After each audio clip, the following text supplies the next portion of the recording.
more of the traditional comedy and much more of a traditional theater town. They've got a great theater district. They've got numerous theaters that provide different types of shows. You've got the Alley Theater that does a lot of first run shows, does a lot of experimental shows, things like that.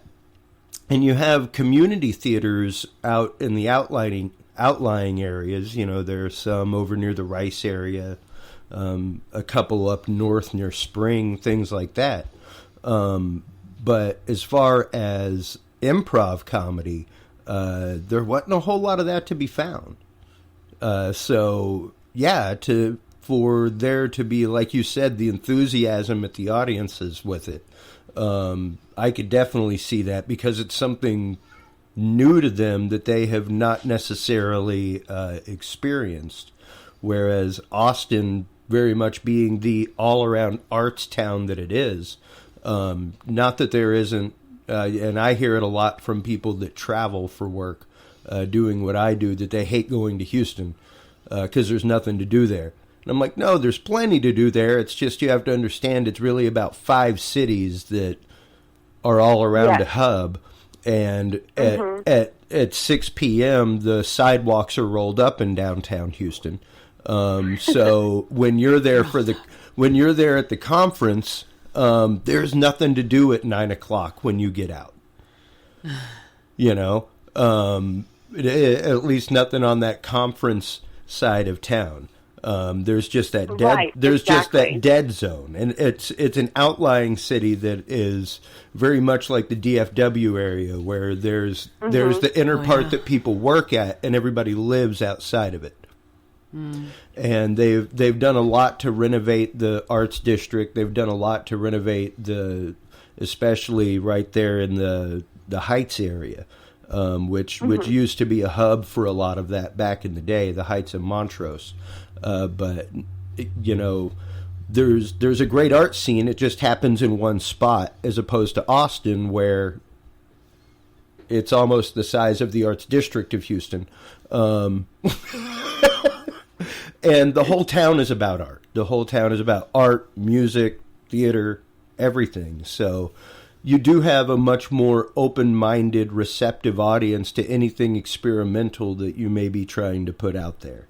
Though I do like your point about the idea that there is a sort of insular vibe to it, where people from Austin get so used to being in Austin that then they go other places and they're all like, "Isn't it great to be from Austin?" And you're like, "No one understands what you're talking about." Yeah. Like, yeah. Like, that's your experience. That's not everyone's experience. What are you talking about? Though speaking to Houston's, I'm going to use the word renaissance here. Yeah.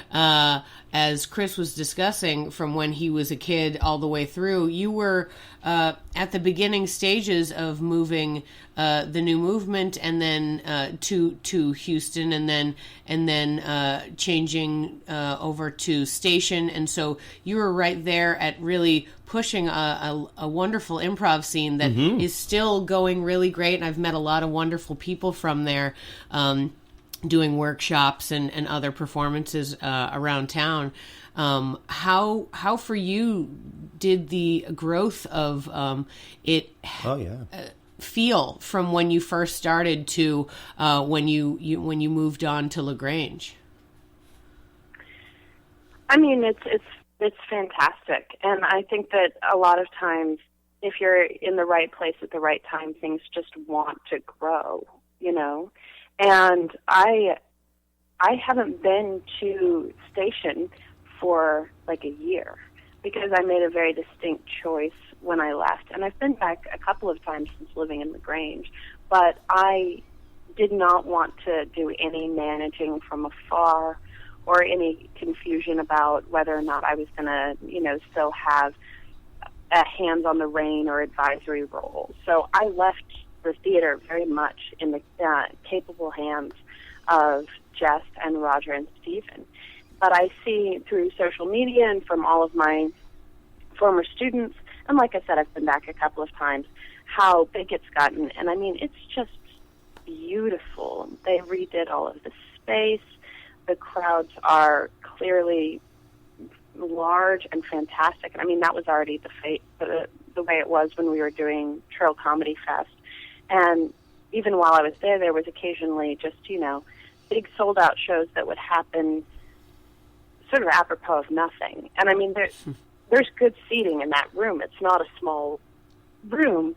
And every time when I was there, and I know that it's even more so the case, that we would teach the little introduction to improv class that was free. I mean, there would be 25 people at the introduction to improv class. And that's something that really came from when I first got there, there being almost, nothing like that. And I think that what there was there were some very talented people who were already with Rogue Improv, which had just split off from previously being massive improv. And those very talented people, like Lisa Friedrich, who's now in Austin, or Amy, who's in New York, or Antoine, who's still in Houston, those folks had a great passion for this thing, and people were already enjoying to come see them. But it was sort of a tipping point moment when the new movement was able to get involved, and they were able to see something kind of bigger and lend some stability to that. And then there just really needed to be a theater and a space by the time that there was, because it was like when you're gardening and a plant is either about to have an explosion in growth or it's kind of going to buckle underneath the growth that it's already had. Mm-hmm. And so once that theater was in place, it was just an upward trajectory that I was very proud to get to be a part of, but that was, runaway, just huge. And I was involved at the very beginning of the New Movement Theater in Austin when that very first started. And that also eventually hit a tipping point, but was also different because we had a good long slog there of, maybe a little bit less than a year of trying things out with small groups of people and kind of waiting for things to catch on fire, which then absolutely have. But it was a little different in Houston because there was already a giant pile of kindling doused in gasoline before I showed up, Yeah. That's amazing.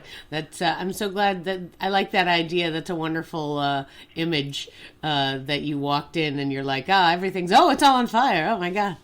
That's really great. Yeah, no, it's funny. I think about that sometimes. The new movement in Austin has gotten so big at this point that there's just, there's so many people.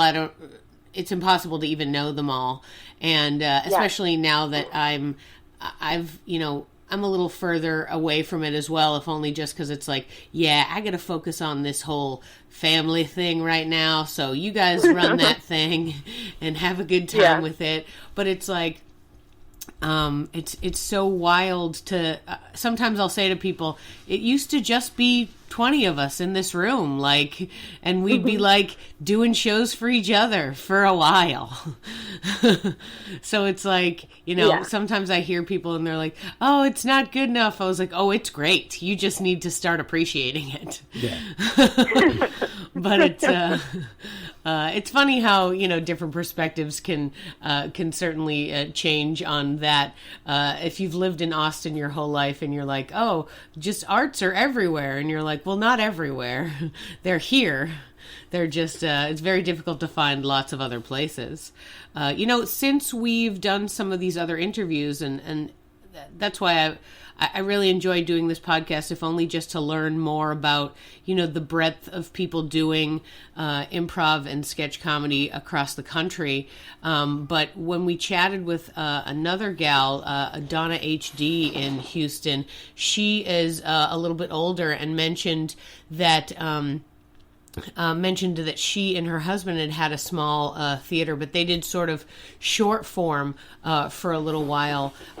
Did you, when you got to Houston, is there like a short form community out there? Yeah, absolutely. There's a short form community. Diana with Comedy Sports has, there's I was never actually out there, but there was a lot of back and forth between the comedy sports community, and several people who came to us had already done comedy sports before, and the owner of that theater would come and do things with us and teach workshops sometimes. There was a good relationship already with that community, and it was, well established, and a lot of people who would be very successful from that scene also had a background there. For example, Jess, who's one of the owners now of Station Theater, she had her first improv class with comedy sports there in Houston before finding the community that we were eventually to grow into. And so they had some good stuff happening with short form. And she was also, a lot of those guys, Glondor, that won the National College Improv Championships several years back, the U of H improv group, who also has Sarab, who's very talented and is now in Chicago, and I think we'll probably maybe see on TV someday.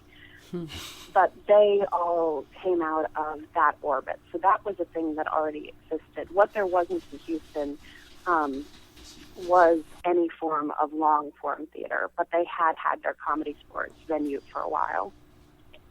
Oh, interesting. Yeah, it's always wild to think, improv seems so new, even though the more research I do, the more I'm like, oh, it's not that new.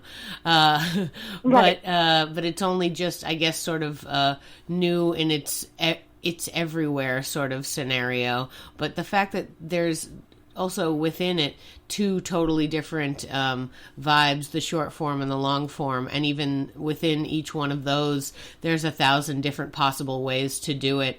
It's just so fascinating to me as far as like how we get to creativity and the different types of projects that can be created.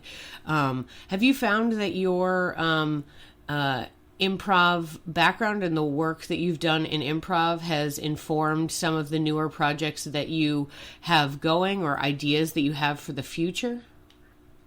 Oh, sure. I mean, improv is one of those things that becomes like a worldview if you're very passionate about it, which I definitely am, and ends up suffusing a lot of different kinds of projects and things. Something that I loved doing in Houston and believed was worthwhile was teaching corporate workshops to a whole bunch of different kinds of groups, or teaching leadership things at Rice, that kind of workshop.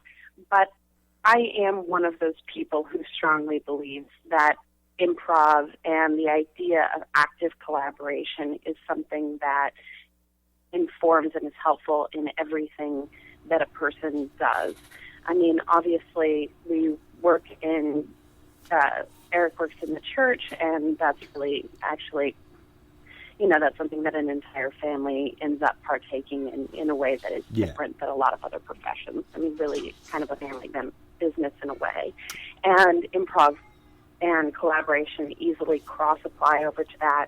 But there's essentially nothing that I ever undertake that doesn't benefit from the approach that I want to affirm people's ideas. I want things to heighten and grow. I want to make sure that I'm actively listening and passionately engaged. And all of that really comes out of the way that we talk and practice about improv. In my opinion, the theory is fun. The approach is enjoyable. It's nice to mull over your favorite ways to do things. But the part about this that's very helpful in a real lasting way is the practice of having all of that time dedicated to the messy work of creating in community. There's a lot of different kinds of creative work, but improv and theater are this dedication to doing that with other human beings, to try to create a vision, something that's delightful or successful, not by yourself, not only out of your own head, not according to the vision of one person